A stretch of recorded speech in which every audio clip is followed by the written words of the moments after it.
Hey guys, welcome back to my channel. If you are new here, don't forget to like and subscribe and follow me on social media.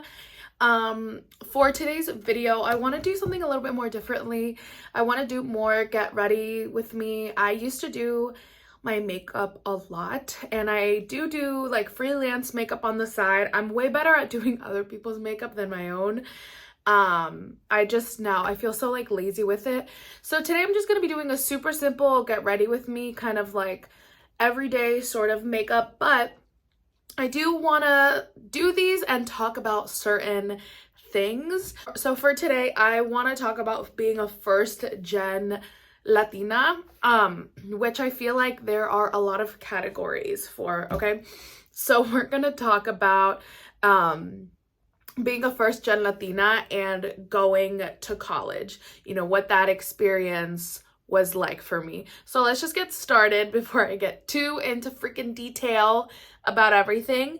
And yeah, I'm gonna link all of the products that I use down below. I don't know if I'll be able to mention all of them.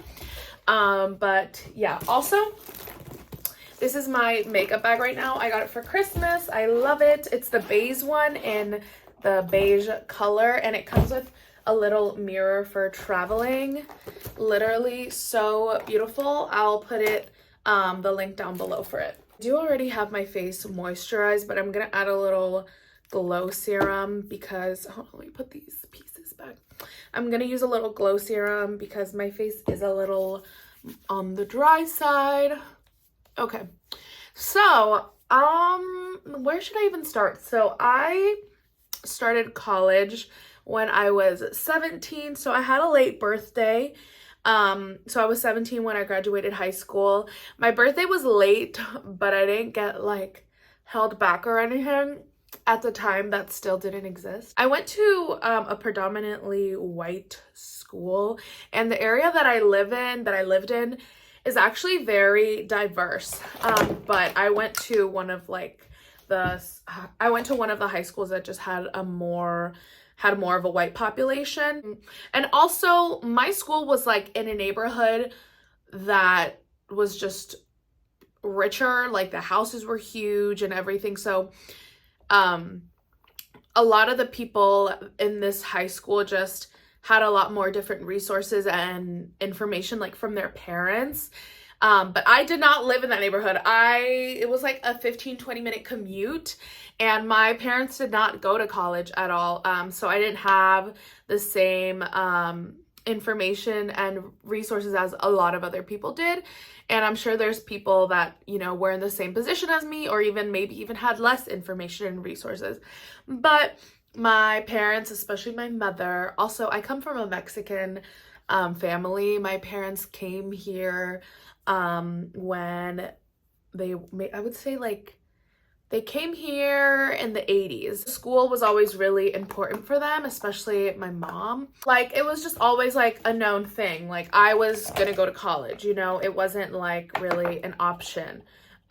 So, more people started talking about the colleges that they were going to apply to, and I literally didn't know anything about colleges. I remember there were a few colleges that came for like an event, and we got to learn about the different programs that they had. So, by the way, I've been using this Hourglass Stick Foundation for years now, and it's still my favorite, especially because I have a lot of acne scars. But yeah, so I remember there was an event, and what was the school? St. John's St. John's in Queens, New York, and they had like a psychology. I know I wanted to study psychology. They had a psychology program, and they had like a 5-year program that you could do and get a master's in. I think it was like forensic psychology. I don't know, but that was really cool. So that was one of the schools I applied to, and I'm from Maryland. So I also applied to, where did I apply? I applied to Towson, McDaniel, Salisbury, just like a whole bunch of schools. And I knew I didn't want to go to University of Maryland because it's really close to where I grew up, and I knew a lot of people were going to go there. So I wanted to do something different. I don't know why. I applied to Penn State University, literally for no reason. I just saw it and I was like, cool, let me apply. I literally applied like the day before or the day of the deadline. I don't remember, but I remember it was like, I was like, oh my God, it's about to be the deadline. I need to submit this like now. So I did it in that moment. So then I took a couple of tours. I decided I wanted to go to St. John's, but the tuition was too much. And then I decided, well, I will just go to community college. But my mom's like, girl, so, that wasn't an option. My Mexican mom with really high expectations, love that. Yeah, I was like, well, I'll just go to community college. College seems to be really expensive because this is like when I really started realizing how expensive college was. I didn't know about scholarships. Like I knew what scholarships were, but I didn't like know a lot about them. I didn't know, and I didn't get any financial aid, like none. I didn't get any sort of help, just loans, right? So I was like, whatever, I'll go to Penn State. That seems to be also. Towson lost my application 2 times. And that was the school I really wanted to go to besides St. John's because it was in state and it wasn't too far from me. It was just far enough. So yeah, and then I didn't know what to do in situations like that. I was like, okay, whatever. Like I already sent it twice. They lost it, so can't do anything about it. So I decided to go to Penn State. And I remember knowing absolutely nothing about, I knew absolutely nothing. I knew nothing about college, but especially financial aid. I did not know what FAFSA, whatever you guys want to call it. I didn't know what it was. I just knew it was like, that's where you got money from, I guess. But I literally started school without knowing what it was. Like, I remember it was the first week of classes, and I was still trying to figure out my loans and everything. And I did get a couple of scholarships from the school, but I didn't even know how to manage those. So it was a lot of me having to ask questions and going to the financial aid office on campus. And I remember I even like paid part of my tuition with cash. Like I didn't even know how to do it online. My parents didn't know how to do it online. I remember my dad just giving me money and doing that. It was like I had no guidance. It was just me doing it, me and my parents doing it, just, us, but it was mostly me because they were like, yeah, mija, just like, pregunta y ahí nos dices, and I was like, okay. So it was really, really, really confusing. There was not a lot of guidance on that in high school. And then going into like the degree I chose, I randomly chose that degree. Like I took a psych class in high school and I was like, ooh, this seems really cool. And obviously as a Latina, like we didn't talk a lot about mental health. So I had a therapist from like middle school up until like high school. So I was really interested in that career. So, I chose that, but I didn't have a lot of information and resources on the types of careers, what would be a smart decision and all of that stuff. And now I've gotten my master's, which is a whole different video, but I really wish that I did have more resources and knowledge and guidance on different types of careers. And I know it's normal to feel like stuck and not 100% know what you're doing, but I do think it would have been easier if I had more resources and knowledge and guidance. Which now I do have, and I've tried to figure it out on my own, but that's what it's been, honestly. It's figuring it out on your own and having to ask a lot of questions. I would honestly go home a lot. So as you guys know, like family dynamics and the Latino culture, like we're very tight-knit. It's all about like familismo, all that stuff. I would go home every weekend, and my parents had that expectation of me going home every single weekend, and I did. And I think that's what made it even harder to make friends. On its own, it was already hard to make friends. So yeah, I would go home every weekend. I also had a boyfriend, which is now my husband, which was another motivator for me to go home. It was definitely hard to get involved into like extracurricular activities. I didn't know really like how or what to do or what extracurricular activities were, like what I would really get out of them. I remember just working at like Hardee's. That's literally what I did. I worked at Hardee's. Yeah, I honestly just felt really confused and really lost. And I would say I was really depressed. I felt really lonely a lot of the times, and my roommate was Hispanic, so I'm still like friends with her now. But she was a year or two older than me. I don't remember. So it was just not like the typical college experience, especially because I didn't go to main campus. I went to one of the branch campuses. So it was just different. They would give you guidance on like what classes to take, but I didn't know what were the best electives to take or, what to minor in or anything like that. I was just kind of going with the flow, to be honest, which I did a lot during my college years. I started seeking a lot of academic validation, which in a way I still do, I would say, but like career-wise now. I know a lot of people experience it, but I feel like as a Latina, like in a lot of ways you're not good enough. Sometimes you're not white enough, or for Latinos you're not Latino enough, or there's just a lot of barriers there. And sometimes I honestly didn't feel smart enough. I remember people started using a lot of big words that I didn't know. Like I really didn't know. And sometimes I still struggle with that, but I remember just going with the flow of things and starting to like build my vocabulary. And Spanish was my first language. I was born and raised here, but Spanish was my first language. So that was hard, was even just talking with people. And honestly, fake it till you make it. That's what I learned. You really just gotta fake it till you make it. I went from like being really depressed and really like just not knowing what to do, like not having a social like knit connection, to literally being a president of a mental health organization on campus. I made a speech for the board of trustees. Like I got volunteer of the year when I did like a crisis hotline thing. So literally fake it till you make it. Google everything you need to Google. Don't be afraid to ask questions. That was me. But honestly, I went from knowing like nothing, like not nothing, but like very, very little, and having to figure it out alone.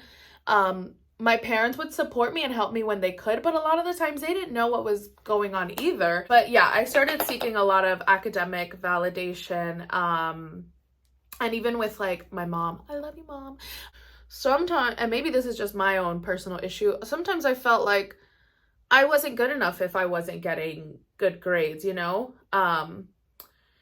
So yeah, I mean, in the Latino culture, it was like, you gotta work your ass off. And my dad is not like machista, like he wasn't like that. And my mom isn't that much either. But I saw them hustle so hard, where I almost felt like, that determines how good you are. And it doesn't. But at the time, I felt like I was only good enough if I was getting good grades and if I was being like successful in these aspects of my life. And that's something that I still struggle with now. It's like, if I'm not hustling, then I feel like I'm not doing good enough. And now as a mom, like, I'm like, oh my God, like, I don't have to work 40 hours. Like I should be spending time with my kid. But for some reason, I feel like it's not enough. Like I'm not hustling enough, which is actually really sad. I don't feel like doing my eyebrows today. I know on camera they look a little sad, but whatever. Okay, found a spoolie. And then I went to main campus, where I created more friendships, and I met a lot of the Latino community there, and that's where I met my best friends. And I realized that's what I was missing. I went to a predominantly white school, which there's nothing wrong with, but once I got that community of Latinos, like I felt at home. Like now I see Penn State as my home. Like my best friends are my roommates till this day.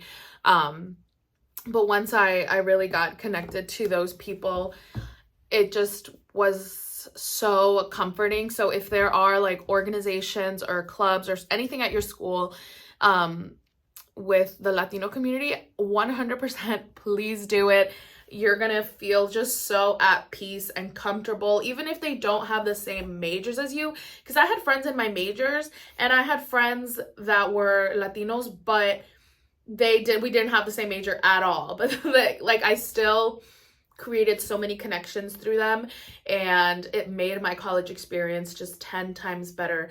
And then my senior year, my roommates were also Mexican. I met them through the Mexican American Association, and we didn't have the same majors or anything, but having their support through college and having each other's support just made everything 10 times better, and the experience 10 times better. You just felt understood, whether it was like, you know, food or just the way you're talking, or going out our senior year. Like, it was just a different dynamic. I definitely encourage you guys to do that.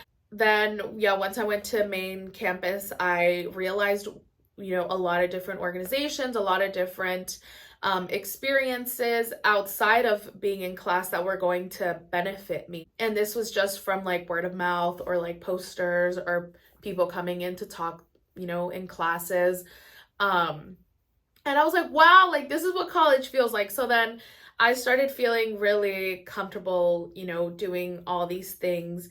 Like I said, I was the president of a mental health organization. I did volunteering. I was a research assistant. I, you know, was a therapeutic coach. I did a lot of different things, you know, within my major that didn't include going to classes. That's what I gained more out of. I gained more out of doing those things than going to my classes. Not that I didn't learn a lot, like I obviously did, but it really just took for me to put myself out there. And as a Latina, that can be, and it was really scary, because, you know, feeling like you're not good enough, or like people are going to judge you, and it is like racially profiling. But that's truly what I felt, especially being in a predominantly white school. You know, I remember I had a friend, she'd be like, oh, this is my Mexican friend. Like, at the time it was funny, and like, and now it's still kind of funny because we were really good friends. It just felt like that was what stuck out about me. Sorry, I'm not gonna cry. I just am very congested. When I would be struggling in classes, I felt like I couldn't talk to my parents about it because it would make me seem like a failure. So I dropped one class my entire college career, and that was statistics. Yep, I had to retake it. Oh, by the way, this is what I used to set my face after, just to add some brightness. If you can't tell, I love it. That professor ended up getting fired anyway, so he was an ass. But that class, like statistics, was truly, truly hard. But I dropped it. I didn't tell my parents. I told my parents like years after about it, like after I graduated. I just felt like it would make me seem, and I felt like a failure. Honestly, like it probably would have been fine, but that was just my internal struggle of like, I can't fail. Like I can't seem to fail. Like everything needs to be like success, which was a very unhelpful way of, you know, being a college student and just living in general. Yeah, I would just, you know, deal with those struggles on my own. And sometimes I would get like tutoring, or just like asking the professor for extra help. Even when I did take statistics again, it was so hard. Let me do my eyeliner real quick. I'm really happy actually that my parents have never really been that judgmental or like that machista. Because when it came to like that phase in college when I started going out and stuff, they were really accepting. And I think it's also because I had like Mexican roommates and they loved them, and they still love them.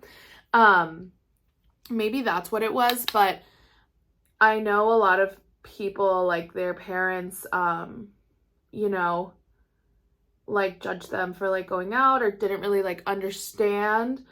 So I'm glad that my parents always kind of let me be very free. Oh yeah, then in my senior year, it was like, my mom was like, so master's, grad school. And I was like, right. Like there was no option, no break, no nothing. And I didn't question it. I was like, got it. I'm going to do that. I had no option. I had to do it. So yeah, then it was time to apply to grad school, and I got into every single program I applied to, which felt really rewarding. And sometimes I'm like, y'all, did y'all just want to put me in the diversity box? I mean, I definitely have the qualifications. I like to tell myself that. Again, I had to ask for a lot of help because I didn't know what I was doing. My friend Maria Bove, shout out, she helped me so much, like guiding me like through the applying to grad school because we were both applying. Um, and yeah, I had to do a lot of like research on like programs, on like writing this paper and interviews and all that stuff. Again, still lack of information on that part. Once I finished my program, I learned so much about the program I was in, and I learned about different types of careers. Can you believe that? I know a lot of Hispanics and Latinos, their parents want them to like go into like the science field and be like a doctor, or be a doctor, or be some sort of scientist. I'm glad that my parents didn't push me to those limits.